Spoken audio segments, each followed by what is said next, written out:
kulan ay maanta isku yimaadeen golaha badbaadada Jubbaland ayaa waxay kaga hadleen xaaladda Jubbaland gaar ahaan doorashada iyo amniga Jubbaland. kulankan oo inta badan musharaxiintu ay ka soo qayb galeen ayay sheegeen in aysan jirin wax ka tanaasulay ama ka baxay midowga musharaxiinta Jubbaland. waxay ka hadleen xaaladda amni ee magaalada Kismaayo, howlgallada ciidamada midowga Afrika ee AMISOM gaar ahaan kuwa Kenya ee ku sugan Jubbaland, ayagoo ugu horeyn sharaxaad ka bixiyay xaaladda amni ee magaalada Kismaayo iyo doorashada. ciidamada afka xiran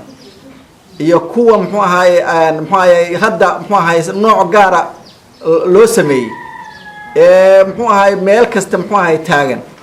iyo kuwa muxuu ahaay u hanjabaya dadka odayaashu hanjabaya dhalinyarada u hanjabaya isbedel doonka raadsanaya war waa dadkeena u tura saasaan idin leeyahay. hay'adaha khayriga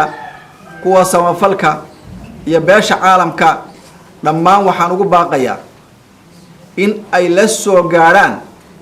mucaawano degdeg ah dadka Soomaaliyeed ee reer Jubbaland guud ahaan, gaar ahaan baahida Kismaayo ka jirta in la soo gaaraan. waxaa ka jira Kismaayo baahi aad u xun oo meel kasta muxuu ahaay dad muxuu ahaay saameysay baa taagan. ammaanka waxaan leenahay waa laf dhabarta bulshada, khalkhalka laga daayo. annagu murashaxiin baan nahay, waxaan rabnaa inaan fikir ku soo kordhino bulshada in marka imaatinkanaga iyo joogitaankanaga magaalada Kismaayo iyo tartanka ololaha doorasho in ku jirno in laga dhigo ammaan darro. waan ka digaynaa qodobkaas in bulshada laga dhex sheego ficilo noocaasna ay soo baxaan, iyadoo weliba maamulka talada hayo oo weli sidii caburintii ugu hayo murashaxiinta hoteelada u diidan yahay in lagu qabto shirarka, in banaanada lagula kulmo dadka isbedel doonka ah iyo dadka taageerayaasha lala kulmo. bulshada weli caburintii baa ka socota. waxaan rabnaa in caburinta laga daayo bulshada. ciidamada ammaanka reer Jubbalandna ay noqdaan dad dhexdhexaad u ah bulshadooda Soomaaliyeed iyo gaar ahaan mas'uuliyiinta u tartamayo kursiga madaxweynaha. musharax madaxweyne Cabdinaasir Seraar Maax ayaa u mahadceliyay ciidamada AMISOM ee ku sugan Soomaaliya, gaar ahaan kuwa Kenya oo uu sheegay in ay meel fog wax ka soo wada bilaabeen, wuxuuna ugu baaqay inay ka qayb qaataan amniga iyo xasilinta Jubbaland. dowladda Kenya si gooniya intii waxaan leeyahay waa maasantihiin. halkan markii hore ay leeyahay shaqo fiican ka qabateen oo waxaa weeyaan from Dhoble ilaa halkan waxaa weeye dad fara badan يعني كذا بنتي أمي بنتي بلا كبر من الكسر قابل حياة فرب الله أنتي أحسن إنسان أو ما ممكن أحسن إنسان ما يكون ما سنتين هذه قبل ما سنتين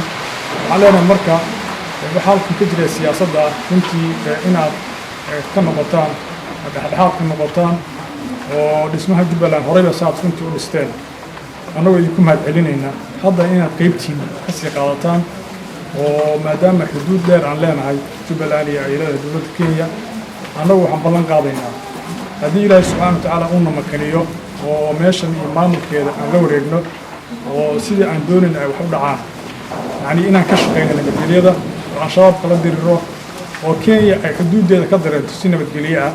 ونيروبي مديرية نقطة قاش نقطة ورنتي أود عن لنا هذا نسكون جينا رنتي المديرية ده iyo waxa kale oo balan qaadayna konfliktiyada u dhaxeeya dawladda Soomaaliya iyo dawladda Kenya runtii inaan qayb ka qaadano oo aan isku soo dhaweeyno fahamkooda oo runtii ay noqoto nabadgelyo labada dawladood dariska inay ku noolaadaan. dhanka kale musharax madaxweyne Cabdinaasir Seraar ayaa dawladda Kenya uga mahadceliyay siday u gacan siisay qaxootiga Soomaalida tan iyo burburkii dalka. dad fara badan oo Soomaaliyeed waddankeedu uu ku yahay milyan qaxootiga Soomaaliyeed إلا بربك الصومالي إلا هذا نقعنت كويسي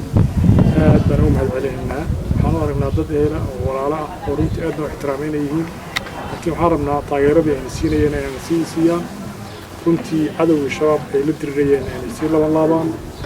بنوم هالعلينا السلام عليكم. مسعود عبد الله آذن تي في يونيفرسال مقالة Kismaayo.